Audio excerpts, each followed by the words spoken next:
Now for this week's Think Tank Central, we're focusing on what to expect on both sides of the Golan Heights once the Russian-backed regime snuffs out residual opposition in southwest Syria. To help us make sense of it all, I'm joined from Washington by Ilan Berman, Senior Vice President of the American Foreign Policy Council, and Mitchell Plitnick, journalist, analyst, and former Vice President of the Foundation for Middle East Peace. Ilan, let's start with you. The Israeli Prime Minister and a top aide to the Iranian spiritual leader were in Moscow this week, trying to repress their respective agendas and seemingly irreconcilable agendas regarding a post-war Syria. How do you think this is going to play out, and what influence, if any, might Washington have on the outcome? No, I think that's a great question. The Russian angle in all this is supremely important, in particular because Moscow has its own vested interests in Syria, and it wants to maintain a freedom of action in the Syrian theater. That requires mollifying all parties. That requires ensuring that the Assad regime or some configuration that looks like the Assad regime remains in power. It means that the Russians have to be receptive to Iranian demands and desires for a forward-deployed presence, forward-deployed footprint in the Syrian theater. But it also means that they need to play a proactive role in deconflicting the potential line of tension that's emerging between Israel and Iranian forces in the south of Syria. So I think the Kremlin is motivated to act here, but it's not motivated to act here because it is seeking to bolster the Israeli position. It's motivated to act here because it's seeking to bolster its own position. Mitchell, some in Congress are rallying behind Israeli calls to recognize its permanent sovereignty on the Golan Heights. And I want to ask you, what are the chances of getting President Trump on board, and especially after his decision to recognize Jerusalem as Israel's capital? I think there's a couple of things to consider here. Getting President Trump on board is always kind of a crapshoot. He can decide at some point that this is something that's important to him, and he can decide to pursue it. But for the moment, I think he is getting advice against that. I think that's good advice. Now is not a great time for him, I think, to rock the Golan boat. It's not like this is going to be a big on-the-ground gain for Israel. Israel has the Golan Heights. No one right now is pursuing any kind of case for them to give it back to Syria, given the circumstances. So it's mostly there for a political win for Netanyahu. And I think given how much Trump is trying to work with Russia in Syria, I think throwing something like this in is something that would kind of rock that boat in unpredictable ways. So I think he's being advised against it, and I think that is affecting what's happening in Congress. You had a Florida Republican, Jim DeSantis, bring an amendment that I think he thought would be an easy political victory for him. And it was voted down. He was rather disappointed when somebody from the Trump administration intervened with House Speaker Paul Ryan to get him to kill that amendment. And I think that's indicative of where the administration is going to continue to stand unless there's a compelling reason for them to change their immediate stance on the Golan. And without a serious U.S. interest in doing that, or a real tangible Israeli security gain, not just a political one, I don't see that really in the offing.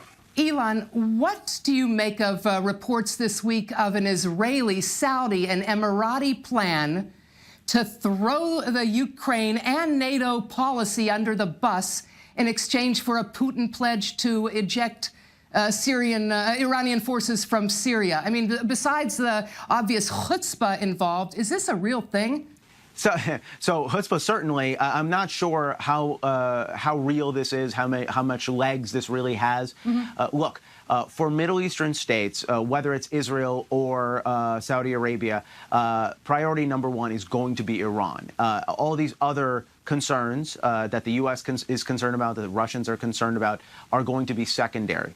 And so the question of whether or not Ukraine policy can be shifted in a manner of Russia's liking in exchange for a firmer Russian stand on Iran, I think certainly people are thinking about it, but I really don't see that type of linkage as being sustainable.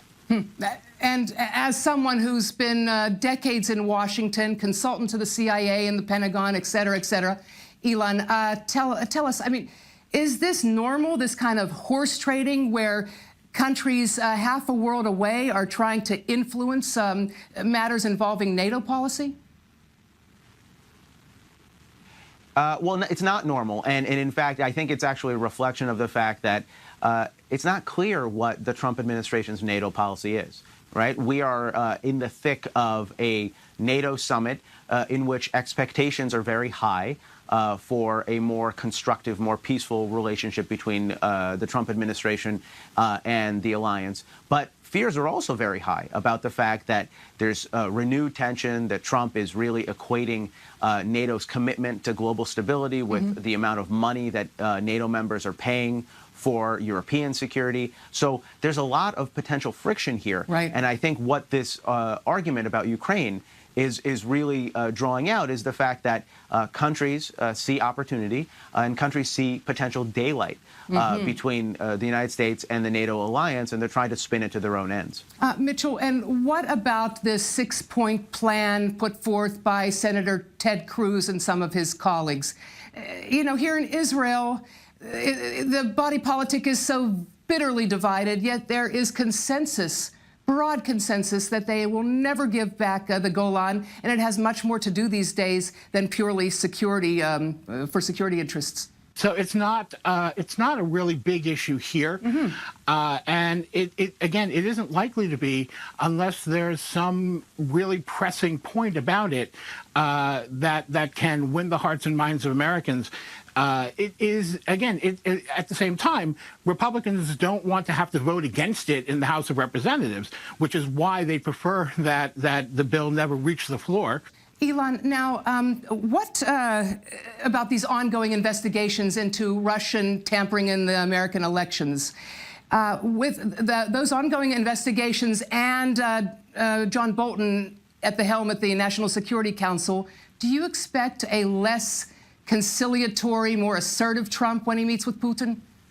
I think so, and we're already beginning to see the early signs of this. Trump's preliminary meetings with NATO Secretary General Jens Stoltenberg had a lot of discussion about Russia's undue influence over alliance members, in particular Germany. This is, I think, entirely warranted because Germany has a very large role to play, not only in alliance security, but also in promoting an energy pipeline known as Nord Stream 2, which is something the Russians really covet. And so I think we're beginning to see a more forceful Trump policy towards Russia, pushing back against Russia. And by the way, this I think stands at odds with the Russia pushing back against Germany, or what did you say there? No. The Trump administration pushing back against Russia, against sort of what it sees as Russia's undue influence in Europe. That's obviously a source of friction between Washington and the alliance, potentially. But it also is a little bit of a different story than what you're actually hearing if you're listening to the news here in Washington. Mitchell, so what is U.S. policy vis-a-vis Russia, and who really is calling the shots? I think, well, in any foreign policy issue, the executive branch is going to have the last say. The president is ultimately the person who decides foreign policy, and right now the president's closest advisors, Mike Pompeo and John Bolton, are the ones that are really pressing him towards whatever policies he pursues vis-a-vis Russia. I think we're going to learn a lot more about how Trump is going to approach Russia after the summit that he's about to hold with Vladimir Putin in the coming days. But for right now, I think it's very hard to get a read entirely on where we stand with Russia. It's very clear that Trump has a much warmer relationship with Putin than past presidents have, to say the least. To say the least. He is alienating our allies in Europe and in NATO as we speak, whereas he seems to be preparing for a very warm and friendly discussion with Putin.